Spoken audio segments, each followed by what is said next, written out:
Oi, bom dia para todo mundo. Hoje é dia 24 de fevereiro. Nós estamos com o nosso segundo encontro dos educadores históricos. A Lilian Jolie não pode estar, mas ela falou que depois assiste ao vídeo, não é? A Alicia não respondeu, não sei. Mas estamos aguardando a Adriana também se juntar a nós, que está na França. E hoje nós estamos com a presença da Maria Paul, que está aqui, está participando por celular. A Maria é uma amiga também de alguns anos. Nós fizemos o curso da OEC juntas e ela também tem bastante envolvimento na educação. E fala de novo só um pouquinho para a Marisa conhecer você um pouco. Maria, fala um pouquinho aí, brevemente, do seu histórico. Olá, Marisa. Eu fui voluntária do IPC durante alguns anos, né? Também trabalhei na área da educação aqui em São Paulo, da educação infantil, né? Durante os 20 anos. E não estou voluntariando agora, né? Mas eu sempre me interessei pelas questões da educação. Na medida do possível, eu vou estar colaborando aí com vocês. Ótimo, obrigada. Né, Maria? Você é psicóloga, né? Sou. Assim como a Silvia. A Silvia também não pode estar hoje conosco, porque ela está fazendo a técnica de 1 ano de vida, e ela falou que tem algumas reuniões e tudo que hoje, infelizmente, coincidiu, né, o horário. Então, mas ela vai também, ela está participando, ela já está vendo algum material do Piaget, ela até viu alguns livros. A Marisa, ela que foi o nosso portal, né, de captação, por exemplo, do material do MEC, né, que a gente colocou os PDFs dos educadores lá no Drive. Então, a Maria sempre está ligada também, está ajudando a gente, fora os outros livros de outros educadores que ela também já indicou, ela tem alguns livros. Eu não consegui ver se esses livros têm disposição na internet, mas, enfim, ela vai poder colaborar em algumas pontuações, né, Maria, também sobre esses educadores, na medida de que a gente for estudando, e aí a gente vai fazendo uma junção, né, dos dados e fazendo um compêndio aí geral desse nosso trajeto histórico e cronológico aí, né? Tá bom? Ótimo, muito obrigada. Viu? Então, só para a gente fazer uma dinâmica de participação, quando uma pessoa estiver falando, a gente pede então para cortar, né, o áudio, todo mundo já sabe, é ver lá o microfoninho e cortar. Eu tenho à disposição também como a gente está administrando, de também cortar ou abrir quando for necessário, enfim. Então, como que nós vamos começar? Nós tínhamos feito aquela iniciativa, né, para dinamizar a nossa participação, de ter 5 a 10 minutos por pessoas dos vídeos assistidos. Quem que assistiu todos? Marisa? Eu. Tá, tudo bem. A Nájila, o que você assistiu? Para mim faltaram 2, os 2 últimos. Tá, então 5 e o 6, tá. Para você, Silene? Faltou metade do penúltimo e o último. Porque tá certo. O do Estado burguês e do século XX. Tá certo. É que também, no meio do caminho, eu acabei assistindo um sobre Piaget e Vygotsky, eu não sei se foi você que pôs, ou entrou, quando a gente está assistindo, depois já entra outro na sequência. Eu acabei assistindo um que eu não sei se estava na programação. Que era sobre a gente não começou ainda com os educadores, nós estamos ainda só no aspecto histórico da visão geral para a gente se enquadrar, né? E ver também as nossas áreas de interesse, onde que a gente faz rapport, em que época, como, né? Isso é interessante, porque é autoestudo, né? Então, também tem isso. No caso, você, Maria, você conseguiu assistir alguma coisa?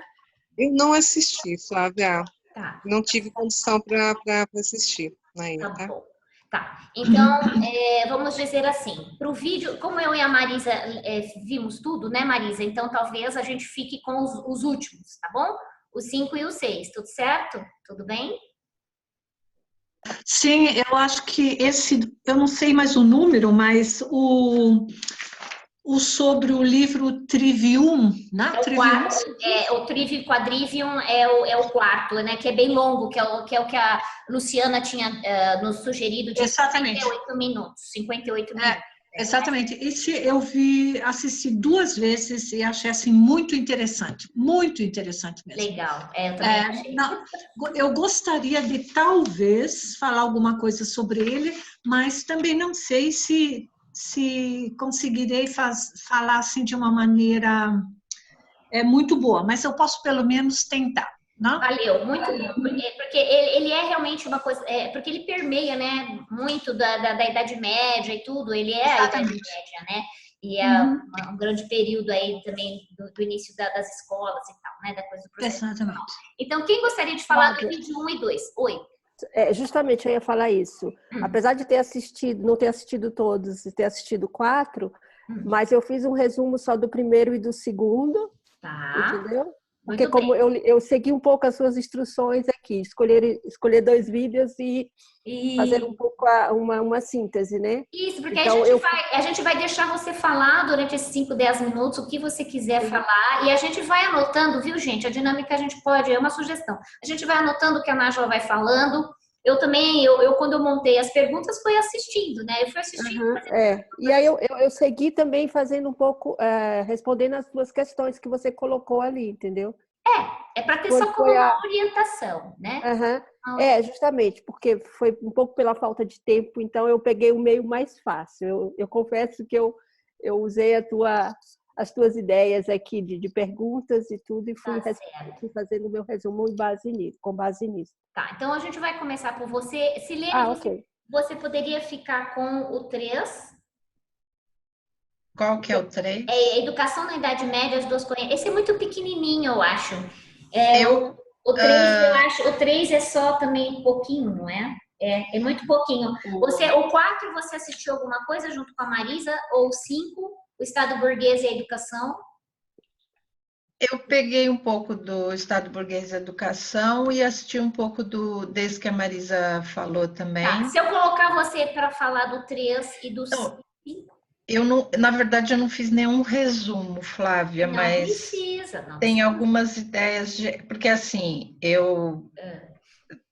como disse, me preocupo muito com esse início do estudo de tentar ver esses sentidos gerais da história, né? Então, em função do que a gente viu sobre cada época, veja alguns aspectos, assim, esses sentidos gerais, né, da história, de como era e de como passou a ser em função de alguma transformação, né? Tá. Mas eu não fui tão aplicada quanto vocês de fazer um resumo, assim, anotado, né, que para mim, eu sinto falta. Então, eu não sei se eu consigo fazer a síntese. Não, assim, eu tenho umas com base coisas nas na cabeça. Perguntas, tudo bem. A gente vai tendo as perguntas como uma forma só de guia, né, pra gente. Se vai se perdendo no meio aí, pelo menos as perguntas vão ajudando a ter. Esse número 3, que é realmente a educação, é o início da educação da Idade Média, foi muito... Flávia, esse número 3, eu fiz anotações, sabe? Eu fiz, na verdade, anotações de todos. Quer dizer, se alguém não puder falar a respeito, eu poderia ler as anotações que eu fiz. Perfeito. Tá bem? E daí alguém pode complementar. Isso. Seria talvez uma ideia. Certo. A Maria, no caso da sua dinâmica, você não conseguiu assistir, mas assim, você vai acompanhando, Maria. E aí, anote também, tem um papel junto, né? Pontue algumas coisas, se caso você lembrar. Quando a pessoa terminar de falar, a gente vai abrir, então, por mais uns 5 minutos de discussão, né? E vamos ver como que a gente vai se comportar nesse processo, tá bom? Então, agora nós vamos dar início, são 10h15, tá bom? Então, eu vou passar para a Nájila. Nájila, você vai ter das 10h15 até umas 10h20, 25. Exponha o que você quiser do vídeo 1, Educação na Antiguidade, depois o início da Educação na Idade Média. A Idade Média a gente vai levar mais tempo depois, tá bom? Então, a palavra é com você. Tá, ok, obrigada. Então, assistindo o vídeo, né, foi o primeiro. Eu assisti ele 3 vezes, né? Então, o que eu pude resumir, né, entender que naquela época a educação era mais para formar, visada para a tarefa do poder, né, da política. E era só os privilegiados, né, os filhos de nobres da época, né, de aristocratas da época, tinham acesso a essa educação, porque a sociedade na época era muito escravagista, então eles não davam aos outros esse direito, né? Então era digamos que uma minoria que tinha esse acesso, né? E para os gregos, né, da época, era o falar bem e o fazer bem, era tinha a sua importância.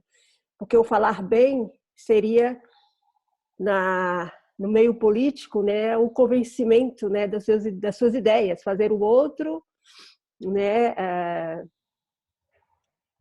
acreditar ou seguir as suas ideias. Então, precisava ser um bom orador para ter esse domínio da língua, para poder fazer esses convencimentos, né? Que eram mais para os meios políticos. E o fazer bem era o treinamento para as estratégias de guerra, né? Então, eu associei isso ao belicismo, né? Porque estratégia de guerra, o belicismo, e o falar bem, a manipulação, né? A seguir as suas ideias, os seus dogmas talvez religiosos, né? A lavagem cerebral, e aí seria uma atitude não cosmoética, né? Se a gente que estuda a Conscienciologia hoje, podemos pensar nessa coisa aí. Essa foi a minha associação com relação a como era vista a educação. O que era a escola do alfabeto, né, que surgiu no século V a.C., na Grécia Antiga. No início ela não foi bem aceita pelos aristocratas da época, né? Mas tem o filósofo Platão, porque o filósofo Platão ele também não aceitou muito bem, porque ele defendia muito o uso da memória, né? Ele achava que a forma de aprendizado melhor seria a memória, né? E que se fosse para a escrita, os jovens iriam negligenciar o uso da memória, né? E nós sabemos que a gente não pode confiar na memória, né? Nós temos que ter tudo anotado, porque a memória, ela, por melhor que seja, quando você quer relatar um fato, quando você vai relatar suas projeções, são os detalhes que podem fazer toda a diferença, né? Então, como ele defendia essa coisa da memória, o que mais que eu anotei? A escrita já existia, não que não existisse, ela já existia, mas ela era mais só os escribas da época, né, que faziam isso, porque eles escreviam e registravam todos os documentos de guerra e tudo da época. E eu pensei numa coisa que foi o idiotismo cultural, de achar que a memória é confiável a 100%, né, uma crença, uma coisa cultural, não sei o que vocês acham disso. Aí vamos falar um pouquinho dos ensinamentos de Aristóteles. Ele também concordava com Platão, mas ele não, como é que se diz, ele não se manifestou, não foi muito contra, né? Ele acreditava que a educação não deveria ter uma finalidade prática e sim intelectual. Mas ele não combateu as ideias do Platão, que era continuar se dirigindo para a memória, unicamente para a memória, confiando unicamente na memória, né? Mas ele fez uma distinção de que as matérias, que tinha as matérias úteis, que era para a vida os conhecimentos mais elevados, né? E desculpa, eu me perdi. E foi isso que ele depois apoiou, né? Que eram essas matérias de conhecimento mais elevado, que para ele seria o mais importante, né? Porque me falhou a memória agora, tinha as matérias práticas, né? E intelectuais, alguma coisa assim. Mas agora me falhou a memória. A vida nas escolas naquela época era bastante dura para os jovens, as crianças não tinham direito, as crianças eram vistas como adultos, né? Elas eram tratadas como adultos, e existia muito castigo severo, muitas restrições, humilhações, né? E se usava muito esse método de ensino mnemônico, que é baseado na memória, né? E na época os jovens, eles não gostavam de frequentar as escolas devido a esse sistema muito severo, né, de repressão. E os mestres eram... Aí eu vou falar um pouquinho dos mestres, né, como é que eles eram vistos naquela época. Eles não tinham privilégios, por muito tempo não houve um reconhecimento da classe, né?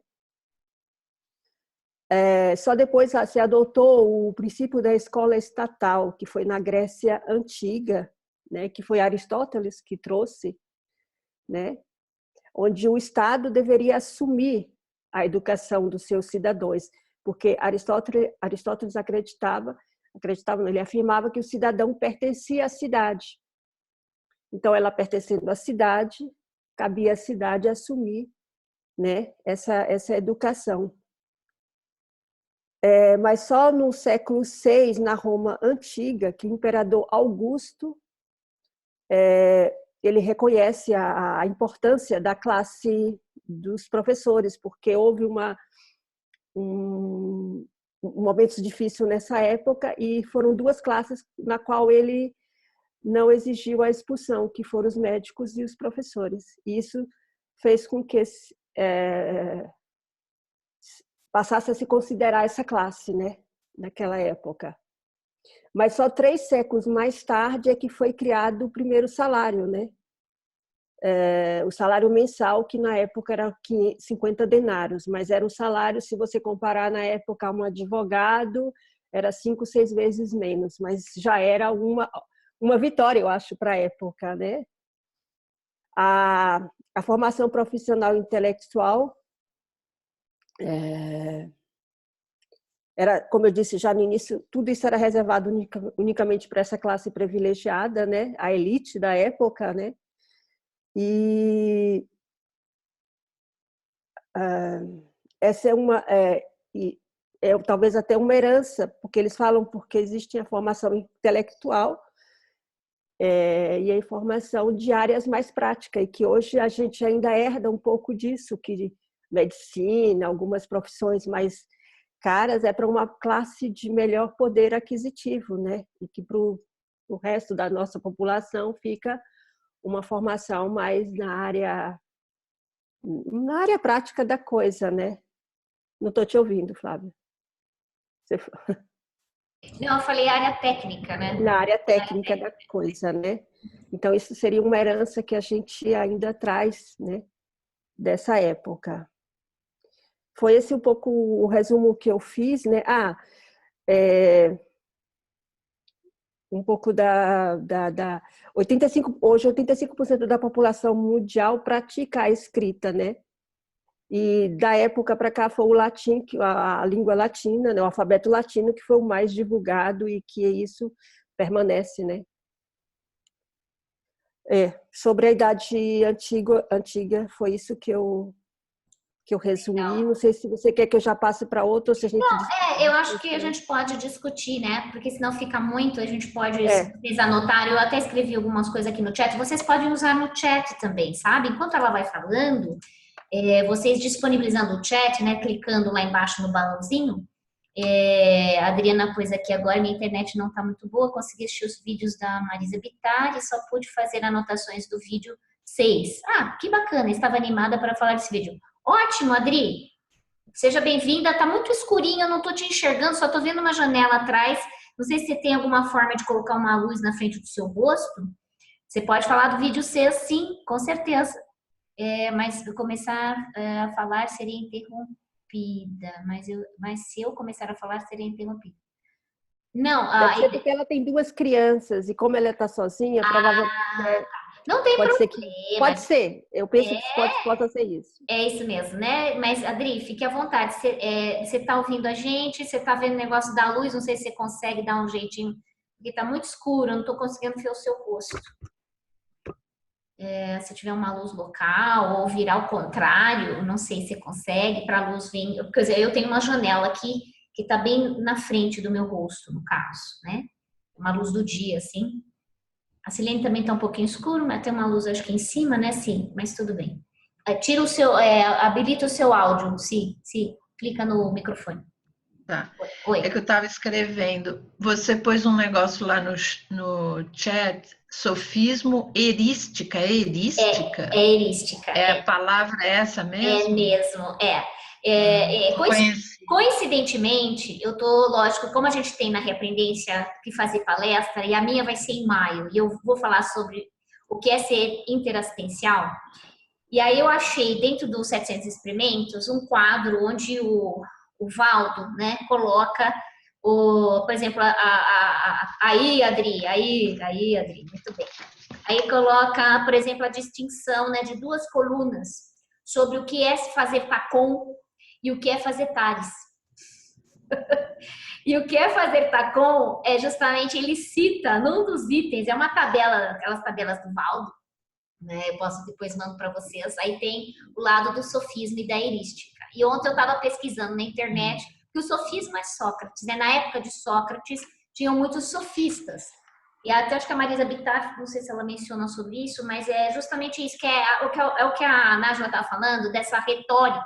Porque os gregos e romanos, né? Os romanos seguiram os gregos. Então essa coisa do falar, de expressar, aquela coisa da persuasão, por causa do nível político, que a gente sabe que até hoje isso perpetua, gente. Olha, são séculos e séculos, a gente está no mesmo padrão educacional.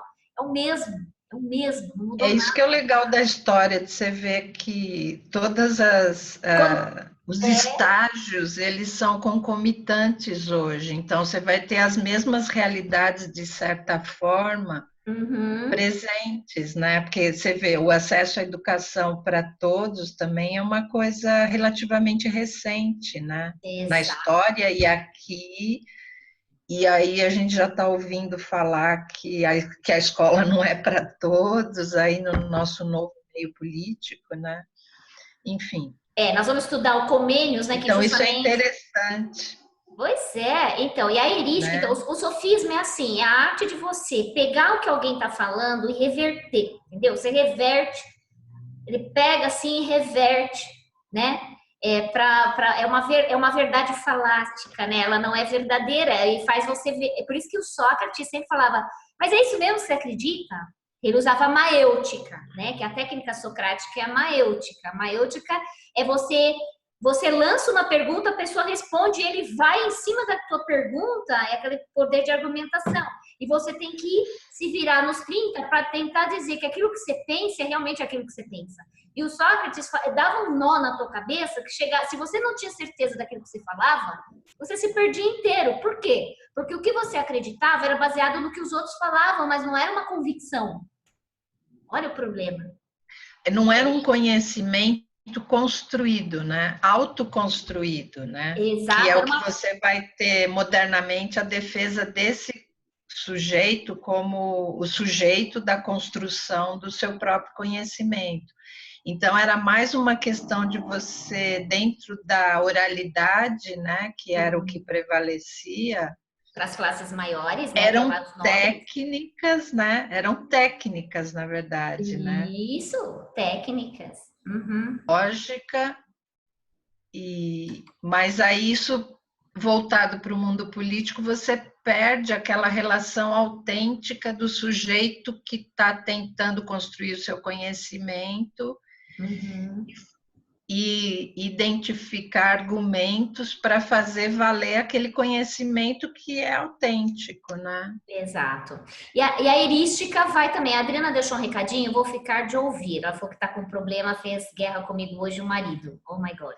Então vamos vibrar as melhores energias para o seu lar aí, Adriana, né? Para dar tudo certo. Vai vibrando também, vai fazendo EV, né? Vai exteriorizando as melhores energias, vai se conectando aí com a equipe de amparo da gente, né? A gente tem uma equipe aqui, né, Equipex, trabalhando com a gente, né, no caso, né, vai sintonizando com as melhores energias, tá bom? Mas fica aí na torcida aí, tá bom? Se você sentir que dá para falar, a gente tá no vídeo 1 e 2, a gente fez um agora. E a erística, só para eu terminar de falar, eu passo para vocês depois, a erística é esse processo também da argumentação, do que a pessoa fala, você usa a seu favor.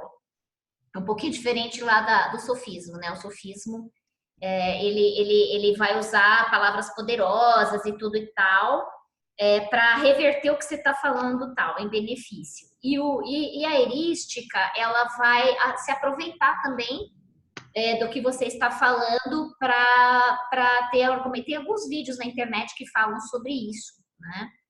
Então, ela vai... Eu até anotei aqui, assim, deixa eu ver. Que é muito interessante. Sabe o que é interessante, Flávia? A gente montando um glossário né?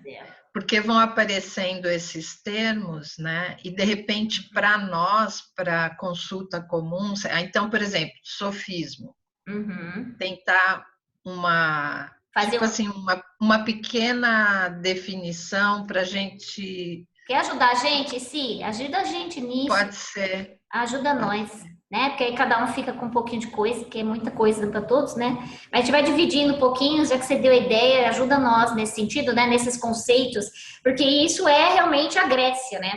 Então, assim, só para vocês terem uma ideia da definição do sofismo, o sofismo é assim, ó, justamente é um raciocínio ou uma falácia, né?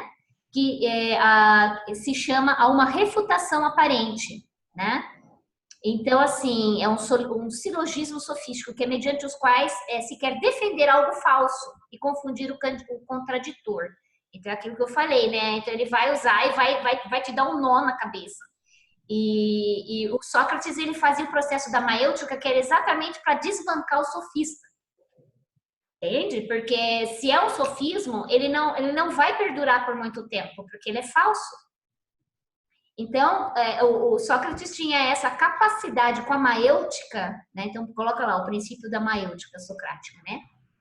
De reverter esse processo, né? Então, de fazer, mas é mesmo isso que você acha que é? Mas e se foi isso, entendeu? Então, ele levava, era uma capacidade, né, do Sócrates. É interessante que o Sócrates, ele não deixou nenhum escrito, nenhum livro, né? Platão. Essa era a relação pedagógica Por quê? dele. Porque era coisa da oralidade, e que a escrita, como a Nájila falou, ela veio muito tempo depois, porque ela não era considerada, entendeu? Você escrever era para mas eu queria fazer um comentário sobre isso, viu, Nájila? Porque na verdade a gente já está pegando da antiguidade, né? Mas se você for pegar o modo, digamos assim, da educação em sociedades que chamam de primitivas, né? Ela é essencialmente fundada na memória e na oralidade, né? Mas não nesse sentido contemporâneo que a Nájila comentou, de que hoje a gente tem que anotar, porque senão a gente não vai guardar na memória. Então, eu acho uma coisa interessante, porque se você for ver nessas sociedades mais antigas, eles têm toda uma coisa de transmissão do conhecimento pelo acesso à memória, que hoje, na Conscienciologia, se a gente fosse valorizar isso, a gente teria muito mais acesso à nossa holomemória do que nós temos condições de ter hoje. Por quê? Porque justamente a gente foi criada nesse mundo da educação escrita, né? E você não é incentivado a preservar esse cultivo da cultura da memória, a cultura da memória, né? Então, acho que isso para nós, por um lado, né? A nossa sociedade da informação, que você tem 1000 coisas e você quer ter todas as informações e você precisa ter métodos de registro, porque você sabe que a nossa memória não vai dar conta, porque a nossa memória ela é seletiva, né? Ela não vai guardar tudo aquilo que você acha. Você tem a de curto prazo e a de longo prazo, mas aí tem um detalhe importante que me ocorreu agora. Você tem a memória que é a decoreba, que é o que a gente aprendeu. Então, isso sim. Esse é o problema, não é a memória com a correlação dos fatos, que é o que a Conscienciologia prega. Então, você isso sim. fazer a correlação, né? Nesse assunto da memória tem que separar esse modo educacional fundado na memória e, consequentemente, e mais para frente fundado numa técnica de ensino mnemônica que não é a mesma memória que eu estou falando dos povos primitivos. É uma técnica de ensino para você decorar, que a gente foi educado nesse sistema. Eu fui. Eu também fui. Para algumas Marisa, matérias, quer pontuar alguma como coisa? história, né, Nájila? Se for possível, Pode eu falar. gostaria de falar da minha experiência. Eu tenho tanta experiência positiva que eu assim fico. Eu acho interessante essa maneira sempre muito pesada do que foi, do que é, porque eu já falei, né? Eu dou aula de matemática assim particular e muitas vezes, eu estou falando na parte matemática, né? Do outro eu não tenho tantos conhecimentos de como funciona aqui na Alemanha. E muitas vezes eu percebo com os alunos que na escola não é dada importância para eu vou falar decorar, porque é como assim, você olha numa cadeira e você aprende o nome, isso é uma cadeira. Se você não aprender direito que isso é uma cadeira, e aí você olha a mesa e fala, não, isso poderia ser uma cadeira, aí dá uma confusão muito grande. Então, eu trabalho com as crianças e com os jovens que eu trabalho, que determinadas coisas eles têm que saber mesmo decor. Eu vou usar a palavra decor, eu sei que é uma conotação negativa, mas eu vou usar o decor, mas com estrutura. Quer dizer, ele não tem que saber um determinado assunto, os mínimos detalhes, mas a estrutura. A experiência que eu tenho feito com isto é que amplia a capacidade das crianças e jovens de captar melhor na aula deles na escola e aprender a diferenciar o que é mais importante. O que eu tenho que saber? O que eu tenho que manter na minha memória? Não é tudo, mas também não é falar assim, olha, eu só vou escrever, daí eu leio, né? E Aí deixa eu te perguntar, mas qual que é a aplicabilidade dessa, porque é matemático, né? Se essa memória de, por exemplo, deles arquivarem, né? Ou decorarem alguma coisa, isso tem a ver também com o lado prático? Você traz o lado da praticidade daquela fórmula? Sim. Porque assim, a gente, dentro das metodologias, né, pedagógicas, então assim, o que aquilo está impactando você na tua realidade? Isso dá uma direção, estrutura cerebral.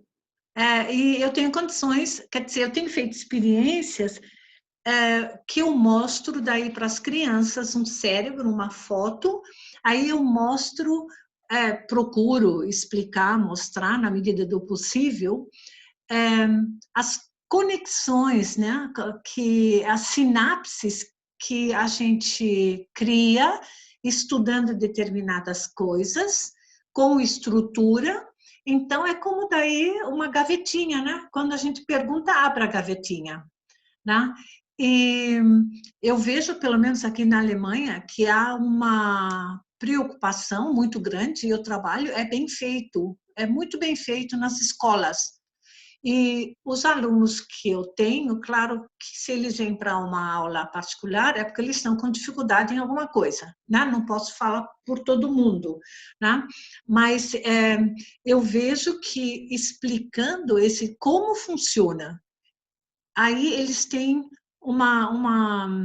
eles veem a importância de unir a escrita com a memória, decorando alguma coisa para se utilizar, né?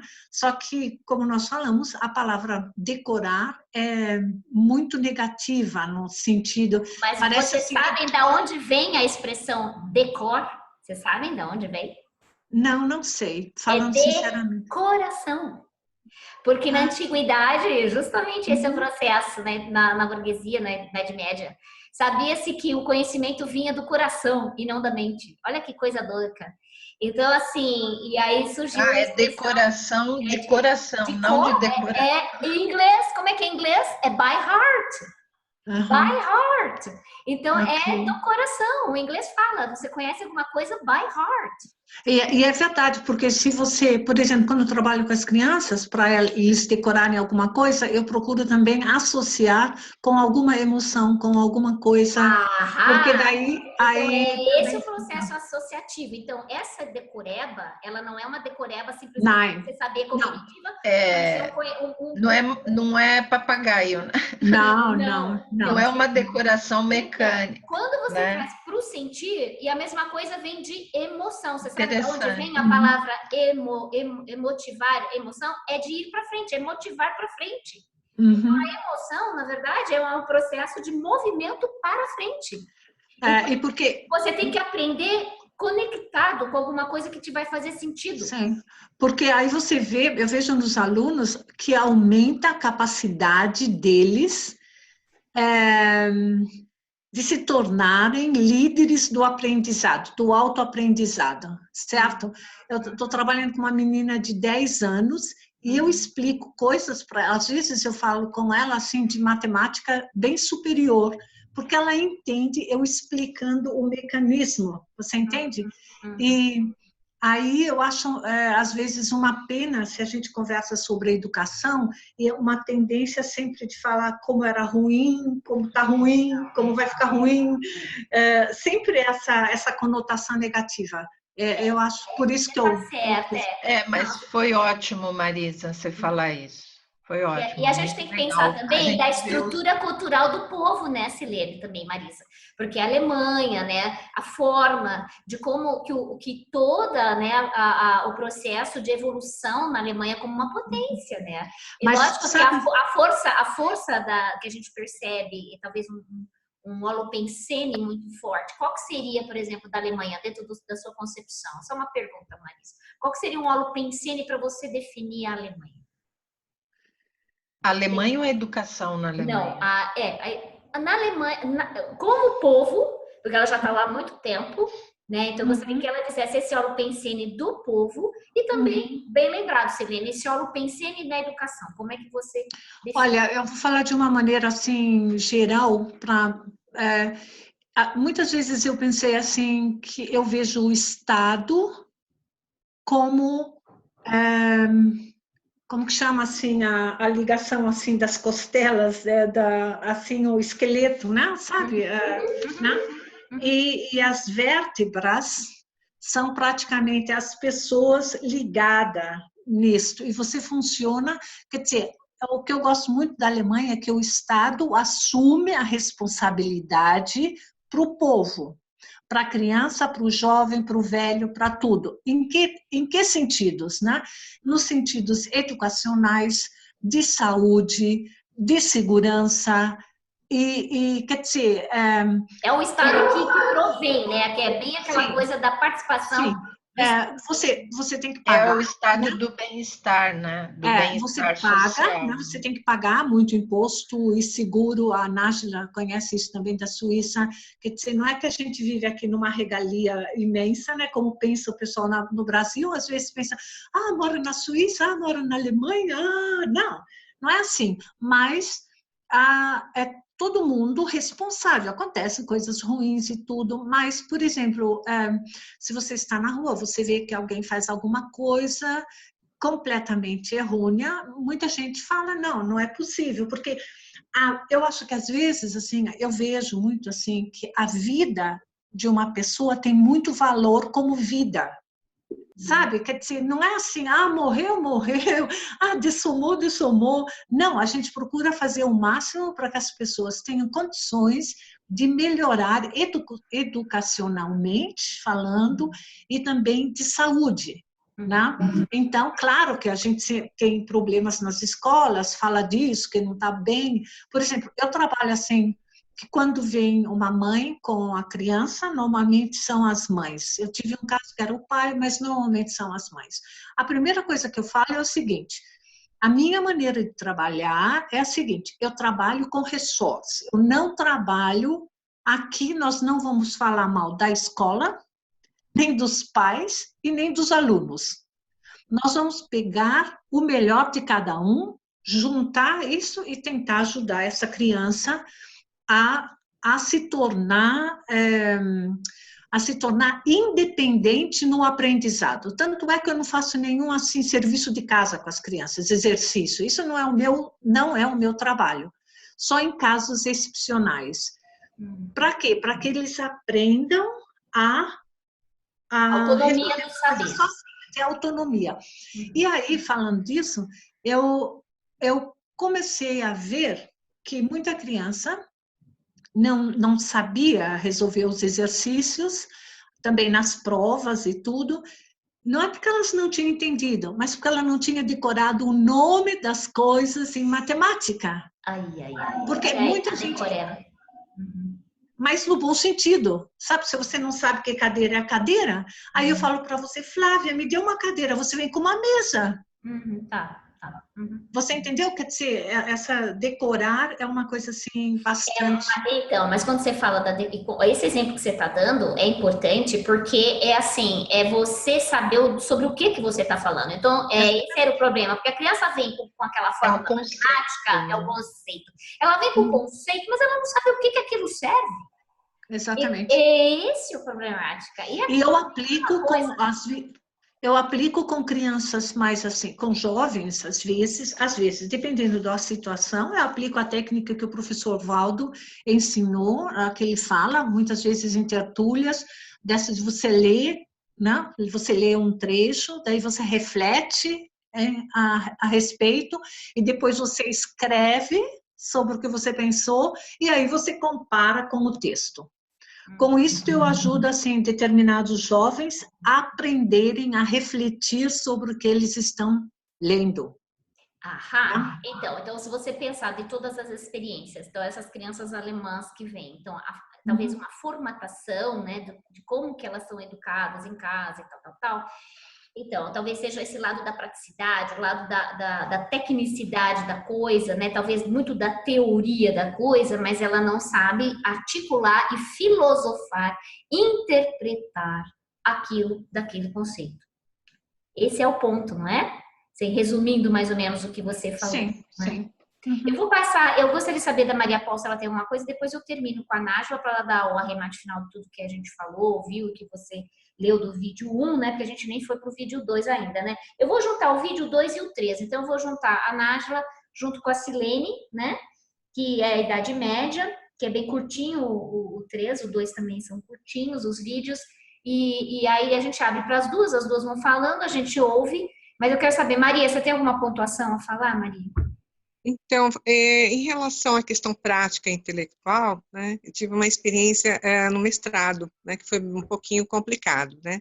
Eu tentei fazer meu mestrado na filosofia, né, então, mas a minha ideia não foi aceita porque ela estava muito ligada à minha prática, né, que era a questão dos bebês. Né? Então, eu tinha pensado em fazer alguma coisa relativa ao gesto, a questão de como o bebê se comunica, né? Porque tinha até um autor, Merleau-Ponty, que falava muito sobre isso, mas assim, não coube dentro disso, eles consideraram quase uma heresia, pensar em prática e teoria, né? Não foi uma coisa aceita, foi muito engraçado, mas isso permanece hoje. Aí, é só uma síntese do que aconteceu, né, porque é bem mais complicada toda a situação, assim, mas foi muito curioso, né, ver essa ojeriza em relação à prática dentro da filosofia, dentro da academia, né, que às vezes você só quer uma luz sobre a sua prática, não necessariamente trabalhar questões práticas do berçário na filosofia, né, mas foi uma situação muito curiosa. Então, mas aí esse exemplo que você está dando, você vê essa separatividade que vem desse estudo grego-romano sobre a coisa a situação da vida e a situação intelectual da pessoa acadêmica, talvez só, desvinculada. A prática não faz parte da academia, né? A prática... Ela faz parte, só que a academia, o conhecimento na academia, ele é construído a partir de uma realidade prática para você produzir entendimentos e conceitos sobre aquela realidade prática. Há uma relação bidirecional aí, entre prática e teoria. Acontece que na filosofia A filosofia, diferentemente da produção do conhecimento científico, ela não precisa provar nada para ninguém, ela quer apenas especular, né? Exato. Ela quer refletir sobre o mundo, ela não quer provar nada em termos de prática. Então, acho que mais pela especificidade de ser um curso na academia de filosofia, né? Uhum. E eu acho que também tem uma certa é, resistência de alguns orientadores, né? Dependendo de como ele enxerga as coisas, né? Ele pode até ajudar. Eu tive primeiramente um orientador que aceitou muito bem a história toda, aí quando mudou de orientador, aí a coisa ficou muito diferente, ficou impossível, né, de continuar. Então, foi muito curiosa a experiência. Né? Influencia mesmo, né? Mas é só isso que eu queria pontuar. Tá? Legal, mas foi bom exemplo. Nájila, você quer concluir, então, para a gente passar para frente? Aí você quer que eu passe para a Idade Média ou que ainda... Isso. Se você quiser comentar alguma coisa do que foi discutido. Não, o que me veio só porque ontem eu e Marcelo participamos de um convite aqui, e a pessoa que palestrou lá, ele falou uma coisa que me veio agora com essa coisa da memória, da utilização da memória como única fonte de método, né, para aprender ou para guardar as coisas, e a escrita, né? É que ele falou uma coisa, hoje a gente tem tanta informação com essa era de tecnologia, que o nosso cérebro acaba fazendo várias pastinhas, né? Então, você, às vezes, até o nome de uma pessoa, às vezes você esquece, porque talvez você colocou na pastinha de diversos, e aí você tem que ir lá atrás, buscar rapidinho para ver qual é o nome. Não foi na pastinha de prioridades. Então, eu acho que a gente tem tanta informação que a gente não sabe nem o nosso próprio número de telefone, né? Então, assim, a gente tem que associar a poder usar a memória quando necessária e guardar as coisas importantes, né? E usar a escrita também, fazer uma associação entre as duas, porque você não pode só confiar em nenhuma nem em outra, né? Porque hoje a gente recebe informação o tempo todo. Eu vejo aqui as crianças já de 2, 3 anos, elas têm já acesso a telefone, então é muita informação e nem tudo vai ficar, né? Nem tudo elas vão conseguir guardar. Então, e aí ele associou isso, que o cérebro da gente hoje são várias pastinhas como um arquivo, e aí tem uma questão de prioridade, o que é mais importante, elas estão na frente, e tem as pastinhas dos diversos, onde você, às vezes, esquece coisas básicas, mas era isso aí que eu queria falar. Muito bom, Nájila. Então, nós vamos passar para o vídeo 2, né, que é a educação na Idade Média. Uhum. E a Silene também a educação na Idade Média, 2 correntes filosóficas, né? Então, vamos lá, Nájila, começa com você. Depois a Silene, se quiser pontuar, fica também aí, tá, Silene? Junto com a Nájila, tá bom? E a gente vai ouvindo e anotando, tá, gente? Adriana, se você não tem o áudio e quiser também, vai colocando aqui no chat os seus pontos de vista. Eu vou lendo em voz alta se você tá com dificuldade aí, tá bom? De falar, tá? Vamos lá. Então tá, a educação na Idade Média, ela tem um ponto em comum com a educação na Antiguidade, que era o acesso só às pessoas nobres, né, os filhos de ricos, né, de aristocratas da época, né, mas nessa época já estudavam o latim e a doutrina religiosa, as táticas de guerra, as estratégias de guerra, aqui. Então são de novo outros pontos em comum, né, essa coisa de como como é que se diz, as táticas, né, de combate, porque nessa época, quanto mais domínio de terras e de povos, mais poder se tinha, né? Então se usava a educação realmente desde a antiguidade para um fim belicista. Nessa época a educação era transmitida pelos sacerdotes, né? Eles tinham dominavam essa área aí, e o cristianismo ele tinha o papel, ele trouxe um novo tipo histórico de educação, com algumas normas inéditas, né, de vida e comportamento. Ele se concentrava no aspecto moral da pessoa, né?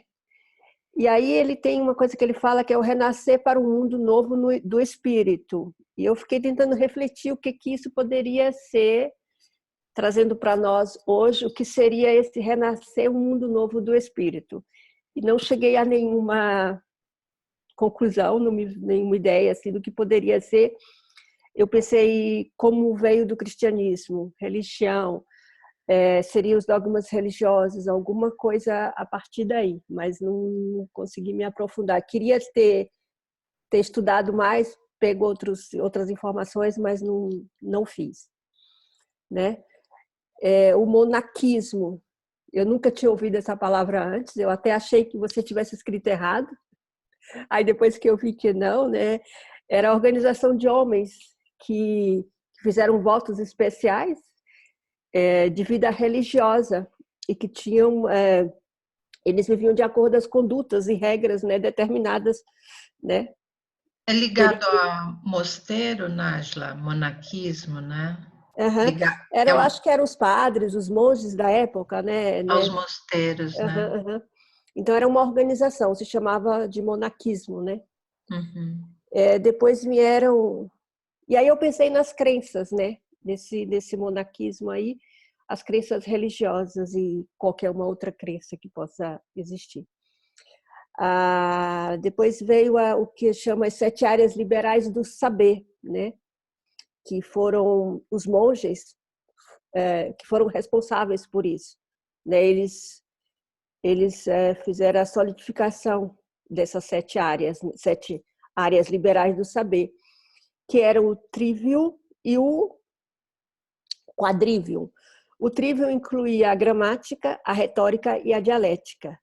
E o quadrivium, a aritmética, a geometria e a música, né? E aí você tem, aí a Marisa depois vai falar a respeito, né, que é o vídeo 4, que é o trivium e quadrivium. Então, que aqui porque ela vai ampliar um pouquinho mais, né, que foi falado nos vídeos, tá? Mas é isso mesmo. São 3, o trivium é 3 e quadrivium é 4, né? O quadrivium, a aritmética, geometria e música, né? E astronomia. E astronomia, justo, obrigada. Aritmética, daí vai para música, né, o uso da música, e a geometria para astronomia. Astronomia. Aí a gente vai entrar um pouquinho depois. Continua aí, né? Aí depois veio o que era a era escolástica, né? E o que era o profissional escolástico. A escolástica era a filosofia criada nas escolas da época, né? Ela tinha como objetivo mostrar as concordâncias entre a razão e a fé, né? E escolástico eram os profissionais, né? Da época das artes liberais, e que houve alguns que se destacaram, né? Seria hoje, se a gente for trazer para hoje, seria os filósofos, os que dão aula de filosofia e teologia, os professores de filosofia e teologia. Os principais da época eram o Santo Anselmo, o Santo Alberto Magno, o Santo Tomás de Aquino, que foi ainda considerado o mais importante dessa época, o João Duns Escoto e o Guilherme Ockham. Aí, só uma interrupçãozinha, fica aí o convite, quem quiser talvez estudar um deles, né, só para ver, se aprofundar um pouco, e quiser uma próxima vez, nós temos praticamente meia hora de trabalho ainda hoje. Se não der para falar sobre o vídeo 5 ou 6, por exemplo, a gente pode deixar para outra vez. Eu tenho uma ideia também de continuidade para março, né? E aí eu coloquei também no Drive só um estudo do professor Rodrigues, é um texto de 3 páginas sobre justamente como que as crianças eram educadas na Grécia, né? Dando exemplo, mais assim, um pouco para contextualizar um pouco essa coisa da educação dentro mesmo da Grécia, as crianças, como é que elas eram passadas, porque em Esparta era diferente de Atenas. Então isso é interessante notar também. Eu fiquei curiosa quando eu li, e eu falei, eu vou colocar lá no Drive. Então, se a gente achar algumas coisas intermediárias que venham acrescentar, ou como esse texto esse glossário que a Silene vai montar, por exemplo, dos conceitos, né? Então, o monaquismo, por exemplo, é um dos conceitos, né? O sofismo, a maêutica, né? A erística. Então, assim, só para escolástica. A escolástica. Então, essas definições que são bem pontuais das épocas, Então, também a gente vai colocar lá no Drive, tá bom? Eu abri uma pasta dentro do Drive chamada Introdução, que é o que a gente está fazendo. A gente está trabalhando na introdução da cronologia da coisa, né? Então, já está lá. Então, esse PDF que eu achei desse texto, que é bem interessante, sobre como que era a educação em Atenas e como que era a educação em Esparta, a gente vai ver que é diferente, né? Dentro do próprio país, né? Vamos lá. E aí veio o papel da universidade nessa época, né? A universidade foi o primeiro exemplo de organização democrática que existiu, né? A única que representava a cultura superior do espírito. Isso é uma outra coisa também, né? Essa coisa, cultura superior do espírito. O que é que pode ser isso, né? Porque na época não havia outros corpos científicos, nem a imprensa, nem jornais, nenhum tipo de revista. Então, eles tinham, eu pensei assim, era a verdade absoluta. O que era dito, o que era falado, poderia ser considerado uma verdade absoluta, porque não tinha nenhuma outra instituição, né, para argumentar contra. E eles representavam a opinião pública, né, em vários critérios, nos assuntos científicos, nos problemas políticos, eclesiásticos e tudo mais. Houve várias universidades importantes que existem até hoje, né? A de Paris, em Bolonha, Salerno, Oxford, Viena e Salamanca. Então, é isso aí que eu resumi porque esse era um vídeo também muito curto, né? Foi o que eu pude tirar aí para vocês. Nájila, esse vídeo foi o que a Luciana acrescentou, não foi? Não. Esse vídeo é o segundo vídeo. Mas o segundo... a Luciana acrescentou, acho que o quarto vídeo, né? Não. É o segundo, terceiro e quarto. É que quando ela colocou no Drive, ela dividiu os que eu tinha colocado para inserir o da Idade Média no meio. Ok. O primeiro é da Marisa Bittar, o segundo, terceiro e quarto são as sugestões da Luciana e o quinto e o sexto são da Marisa Bittar. Ok. Por isso que não está batendo com as anotações que eu fiz, sabe? Eu falei, onde que eu estou agora? Estou perdida. Tá bom. Não, ok. Muito bom. Tudo bem. Aí eu passo para a Silene aí para dar continuação. Na verdade, eu acho que você já fez um ótimo resumo, mas eu queria só fazer um primeiro comentário, porque é interessante que na Idade Média você já tem os copistas, né? Você não tem o livro ainda impresso, né? Mas você já tem aquela coisa da escrita, né? Se estabelecendo, né? Então, acho que esse é um ponto, né? E é interessante, então, ver os dois espaços, o mosteiro e a universidade, como os dois, digamos assim, os dois primeiros espaços exclusivamente, ou não, exclusivamente o mosteiro não, mas de certa forma, sim, voltados para a educação, né? E essa coisa da educação para entrar aí na pauta da educação, os valores morais, eu acho que realmente é um grande ganho, né, para a educação, porque a parte toda crítica, né, que nasceu no meio aí do meio religioso, tudo, mas fez parte do nosso momento evolutivo, né? A educação já não se preocupava mais com um fator externo de você guerrear ou de ter poder sobre os homens, sobre a vida pública, né? Então, ela se voltou mais ela humanizou, de certa forma, que ela se preocupou mais aí esses atributos, né, morais do espírito, acho que é esse sentido que ela falou aí, né? Mas não tinha a manipulação do próprio cristianismo também? Porque esses valores pode... morais, não é? Era, na verdade... Não, Flávia, todo período tem o seu grande ganho e tem o seu problema, que vai engendrar próximo estágio evolutivo. Eu não estou criticando isso, é que normalmente todo mundo já nem quer saber nada sobre a Idade Média, porque ela está imersa nessa reflexão sobre Deus e sobre o homem, né? Tudo bem, foi um momento. Teve problemas? Teve, mas a humanidade teve grandes ganhos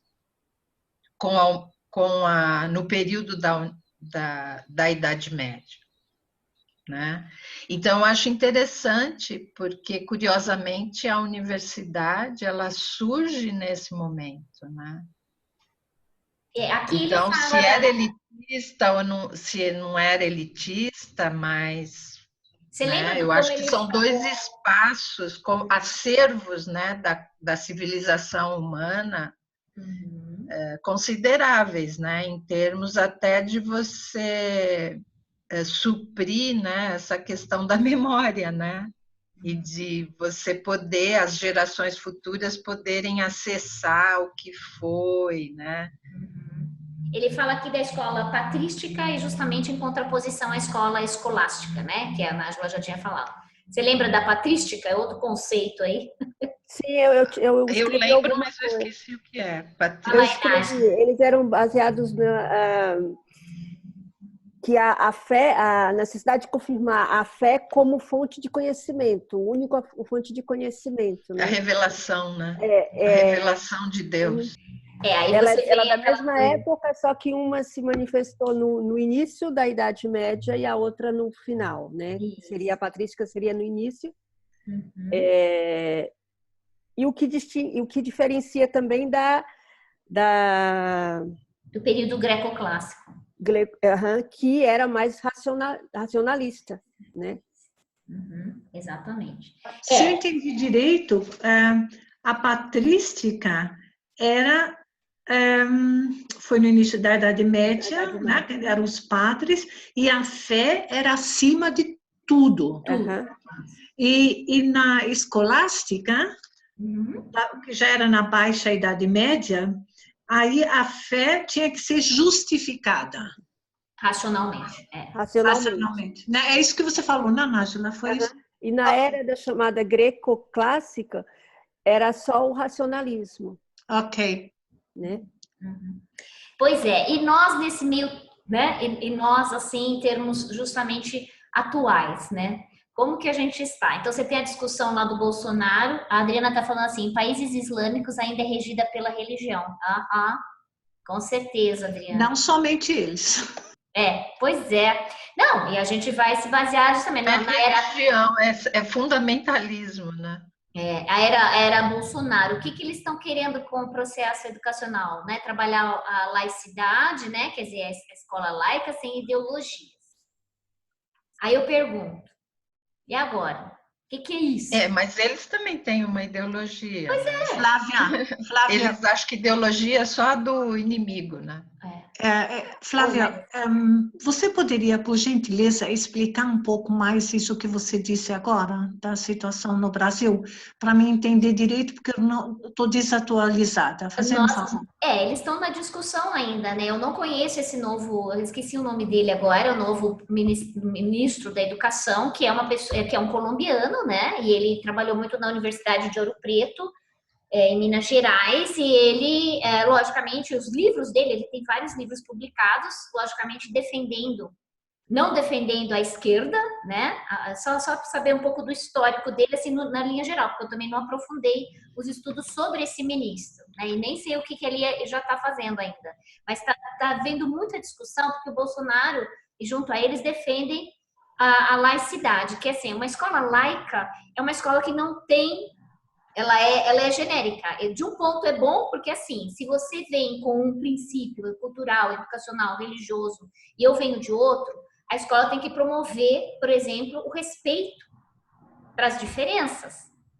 Não é? Esse mais ou menos é isso. Então, não é escola religiosa assim, cristã, não é escola protestante, não. Eu tenho que respeitar todos de uma forma ampla, que é o abertismo, é o universalismo, que é ecumenismo, vamos dizer assim. Então, essa escola laica é uma escola que não tem o cunho de dizer assim, não, aqui a gente só vai falar que ela é uma escola cristã, lógico. Quando ela é religiosa, ela vai primeiro valorizar aqueles princípios religiosos. Mas o que eles estão apregoando é uma escola que não tem ideologia. Aí vem a Silene, também eu vou pedir para a Maria Paula, Maria também tem algumas ideias. O que é isso, né? Porque, de qualquer forma, eles têm uma ideologia. Eles têm, Você vê que nós temos muito militares hoje no poder aqui. Ok, é isso que eu pensei, porque... Assim, o que eles estão falando assim, ó, nós não queremos discutir sobre essa questão, ou questões que estão vindo na atualidade, né, que estão se tornando cada vez mais à nossa vista, sobre questão de gênero, questão de política, né? Eles não querem, pelo meu entendimento, eles são completamente contrários ao universalismo, né? Então, o que eles falam que não tem ideologia na escola, eu acho que é um equívoco, porque vai ter a ideologia deles, né? Eles não querem a ideologia de esquerda, mas ele quer a ideologia dele. Então, não gerar discussões dentro da escola, né, sobre aspectos da vida política, nada. Você veio aqui para aprender esse conteúdo para se formar para o mercado. É um radicalismo, né, também.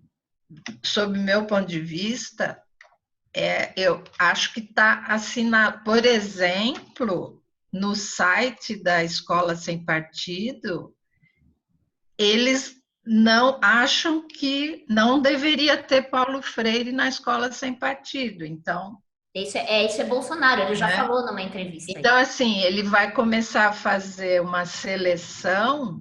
De um retrocesso. Né? Ou seja, vai haver uma espécie de uma censura ao processo, que eu acho que tem tudo a ver com a educação, de que é a pessoa aprender a pensar, mas não você aprender a pensar, conhecer, fazer a crítica, enfim. Então, assim, em síntese do que eu estou podendo acompanhar, assim, meio preocupante, sabe? Fazer uma comparação com a escola suíça, porque aqui, por exemplo, a Suíça é um país laico, né? Então, assim, a gente não se discute religião, as pessoas aqui não falam de religião como é no Brasil, né? Você não se manifesta, não manifesta a sua ideia religiosa, tipo, você não pode... Se tem alguma Você não sabe distinguir quem é cristão, quem é adventista, quem é católico, porque as pessoas isso não é importante, isso não é... como é que se diz? Não se coloca em evidência, né? E nas escolas, por exemplo, não existe aula de religião, existe aula de ética, que eles chamam de ética, traduzindo daria ética, mas se fala de tudo, se fala de várias religiões. E, por exemplo, não se aconselha as crianças não irem com nenhum símbolo religioso de nenhuma religião, crucifixo ou sei lá o quê, entende? É justamente para isso, todos podem ser o que quiserem, seguir as suas ideias, mas na escola não se discute, não traz isso como um tema de estudo. A Adriana também coloca aqui, como na França respeita a religião, mas não fazem prática religiosa no ambiente escolar. Pois não se faz, entendeu? Não se leva crianças para irem assistir a missa católica, nem para fazer nenhum tipo de doutrina, nada disso. No meu ver, isso é muito positivo, porque, por exemplo, na classe da minha filha, de 12 anos, nós temos crianças de origem de língua, de religião muçulmana, católica, cristianismo, a lista que não tem religião. Então, assim, e elas podem conversar entre elas, ou não conversar entre elas, se não quiserem, e tá tudo ok, entendeu? Não existe uma... Mas você vê que avanço, não tem religião, tem ética, né? Você vê que interessante, né, o princípio, né? A diferença, né? E Flávia, é bom a gente lembrar, se elas não sabem, né, que o Bolsonaro, ele tem todo um background aí da igreja evangélica, né? Porque ele foi eleito por uma bancada de evangélicos. Então, essa escola pretensamente laica que ele quer construir, eu não sei se é laica não, porque a orientação dele para eliminar esses pontos vem talvez de uma ideologia até mesclada aí com aspectos dos evangélicos, né? Então é bom a gente praticar o discernimento e ver assim tentar diferenciar, né? Distinguir, né? O joio do trigo, né? Não me parece que vai ter uma escola laica, me parece que ela vai ter esse viés do criacionismo, né? Que é o exatamente aí, é, né? É. Então, foi essa população que acabou elegendo, né, esse presidente com quem eles se identificam, né? Então, ela está aparecendo. Então, esse aspecto foi bem você lembrar, foi bom você lembrar. Então, eu gostaria de só contar uma coisa para vocês bem rapidinho. A filha de uma amiga, ela é alemã, mora em Berlim e fala muito bem português. Ela morou também um ano no Rio de Janeiro. E ela, olha que interessante, ela se preocupa com a situação no Brasil e muitas pessoas em Berlim, brasileiras, também se preocupam do lado com a situação no Brasil, e elas foram para uma reunião no Bundestag, quer dizer, numa instituição aqui estadual, onde tem reunião e tudo, procurando exigir que o Estado da Alemanha se preocupe um pouco mais com o Brasil, porque elas acham que não está havendo muito interesse assim para realmente olhar lá dentro, né, nessa situação. Aí ela me mandou um áudio-vídeo sobre esse tipo de coisa, que as pessoas estão se juntando em Berlim para discutir assuntos e tudo. Eu mandei para algumas pessoas que eu conheço, ninguém respondeu nada. Nada. Por isso que eu perguntei agora, muito interessada, quando você falou isso, porque eu falei assim, o que está acontecendo? Né? O que está acontecendo? Ninguém, uma pessoa que é alemã, uma jovem alemã que estuda política, vai para reuniões e se preocupa com a situação política no Brasil. Eu mando o que ela me mandou para algumas pessoas que eu sei que têm conhecimentos, né? Ninguém respondeu nada. Aí eu fiquei pensando assim, será que ela que está tendo uma visão errônea de fora, ou as pessoas estão no Brasil tentando se ajeitar com o que tem e não querem falar sobre o assunto, né? É que está no início ainda, né? Então eles estão se organizando e tudo, mas os bastidores é o que a Silene falou, Maria também, então tem tudo isso, essa escola sem partido, né? Esse apoio evangélico, apoio militar, então é a manipulação dos conteúdos também que vão ser ensinados, né? Então, assim, nada de falar sobre homossexualismo nas escolas, não. Ou educação sexual, que também já foi. Ou educação sexual, não precisa, nada disso precisa. Então, também tem essa interferência,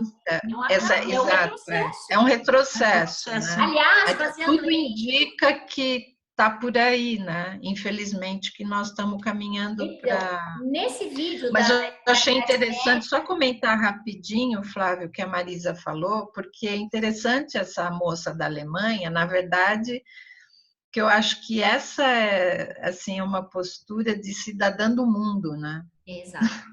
Então, não vou me preocupar só com o Brasil, porque, né? Então, o que está acontecendo na Venezuela, o que está acontecendo na Síria, né? Tudo isso, eu acho bem interessante isso, né? O nível de maturidade, né? E qual de que você então? chegar a ponto de poder se pronunciar para o Estado, né? A respeito de uma preocupação com outro país, né? Eu acho que ela tem 27 Achei interessante. Anos. Pois é. Anos, pois é. 27 anos. Essa moçada muito bem informada, né? Exatamente. E eu fiquei assim, daí eu escrevi para ela, falei, olha, eu sinto muito, mas eu não recebi nada de ninguém. E eu estou sem saber como interpretar isso, porque eu também não sei se alguém não está querendo falar alguma coisa com receio de fora ficar conhecida, sei lá, e ter alguma coisa militar já segurando as pessoas. A gente nunca sabe, né? Eu estou fora, quer dizer, eu não posso julgar ninguém. Então... por exemplo, viu, Marisa, nós temos aqui uma lei recente, que é a Lei de Acesso à Informação, né? E a Lei de Acesso à Informação, assim, todo cidadão pode ter acesso a informações, né, produzidas e dos órgãos públicos, né? Por exemplo, para nós na pesquisa, isso é muito importante, porque você chega nos lugares, você quer informação sobre uns municípios, e eles não dão, eles seguram, tal, tem aquela política do segredo, né? E a lei do acesso à informação, hoje, pela lei do acesso à informação, a gente pode acessar informações que o poder público eventualmente tenha sobre pesquisas que os alunos estão fazendo, de mestrado e doutorado e tal. Isso eu estou circunstanciando a questão para o meu dia a dia. E eles logo já fizeram mudança na lei de acesso à informação, ampliando o poder para várias pessoas dentro do governo, como assessores, tudo, para limitar esse acesso à informação, para, digamos assim, estabelecer um tipo de, não, essa informação pode, essa não pode. Então, se isso já tinha na lei de acesso à informação, ele ampliou ainda mais esse poder de censura do que vai poder ser, entendeu? Quer dizer, então, ele não ampliou, ele restringiu. Então, ele ampliou dentro da lei a restrição, A Adriana fez um comentário aqui, ela faz assim, mas o Brasil estava tão bagunçado que se o Bolsonaro for um remédio do momento, a gente espera para ver o resultado, e se esse remédio não servir, vamos a outro. Penso que o povo deve ficar vigiando para agir quando necessário. Ah, com certeza. Eu acho que é o povo que tem que realmente ficar bem atento, nós, né? Ficarmos bem atentos, ainda mais a gente que se preocupa com a educação. Então, a gente tem que ficar bem alerta, né? Sim, mas se pelo Estado o que for dito, controlado na educação, que as pessoas não tenham capacidade de aprender a refletir, como é que essas pessoas vão mudar alguma coisa mais tarde? Né?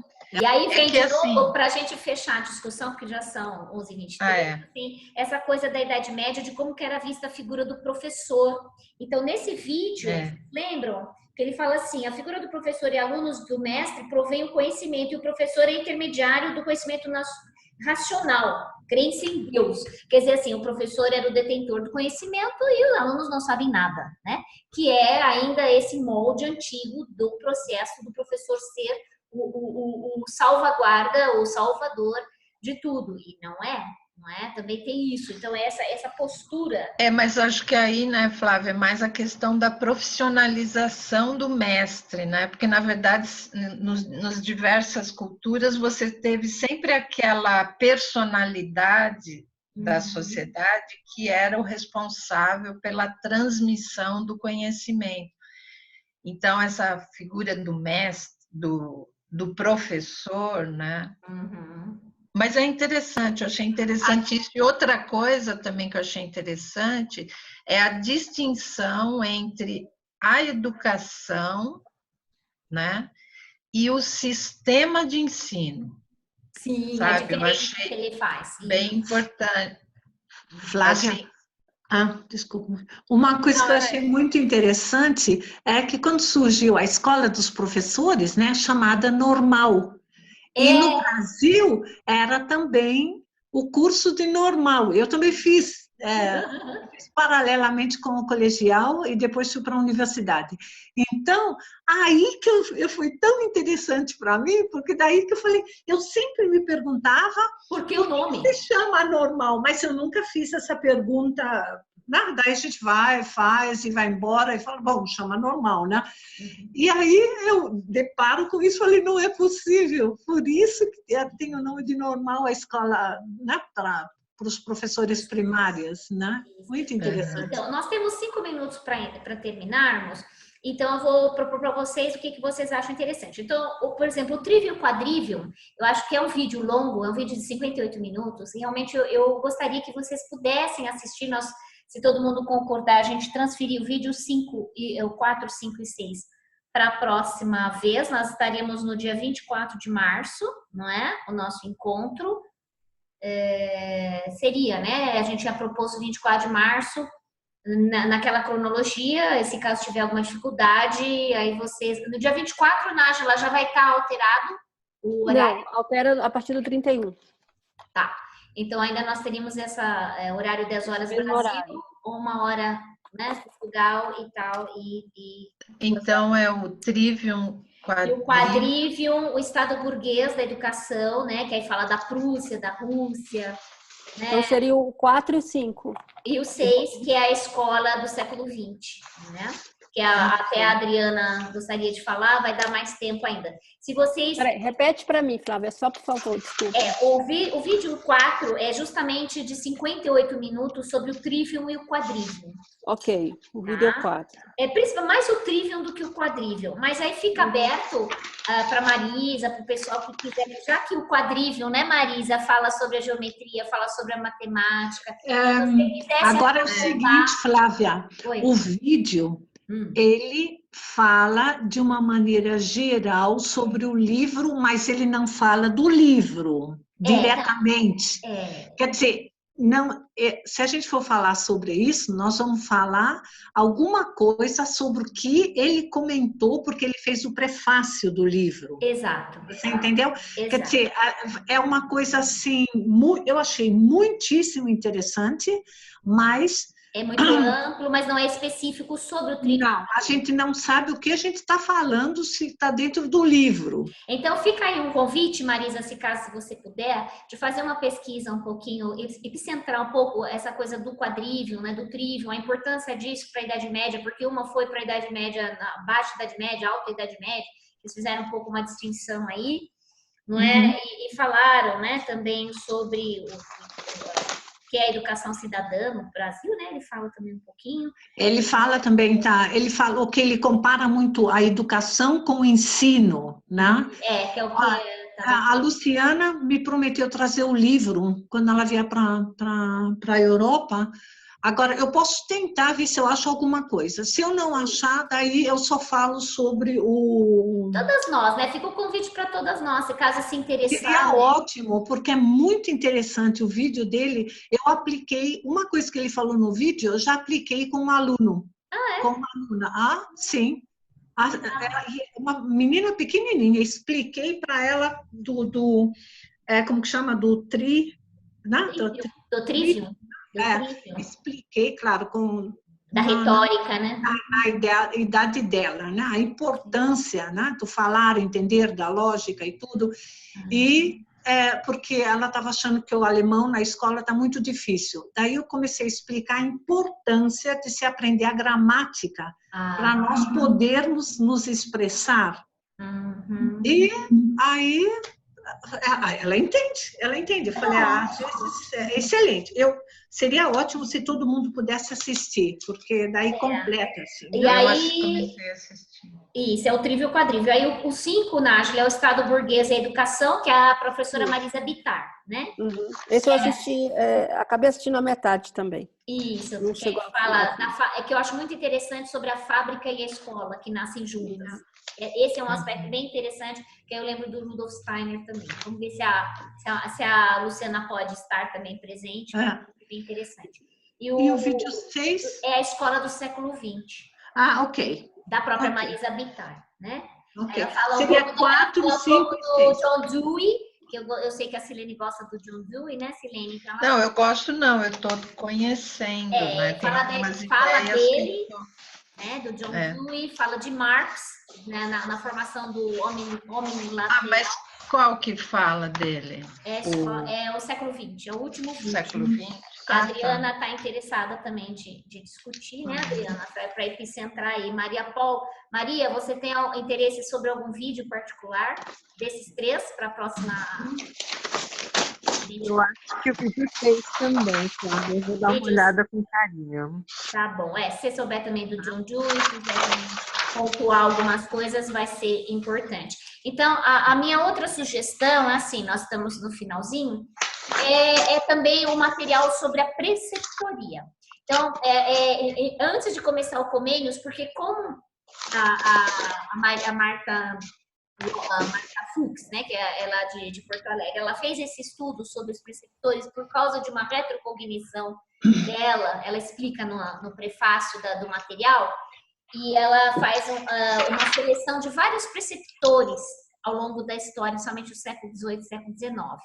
Então, seria interessante, se quem puder, esse material eu vou disponibilizar aqui rapidinho para vocês, que ele está no Drive, não é? Deixa eu só mostrar para vocês aonde está, para quem não conseguiu acessar o Drive ainda. O Drive nosso lá é o Grupo de Estudos Internacional, né? E aqui, depois de algumas pastas de alguns, ó, eu pus aqui, tá vendo? Ó, dentro de introdução sobre educação, nós temos então esse capítulo 3 sobre como que era a educação em Esparta e Atenas, se caso vocês quiserem ler, é bem interessante, como que a criança era educada tanto na Esparta como em Atenas, lembrando da educação da antiguidade, né? E também como o professor Munir, lá do Trívio e Quadrivium, faz referência ao livro do padre Ivan Illich. É exatamente isso. Eu encontrei o livro, se chama Sociedade... Você é ótima, você é ótima.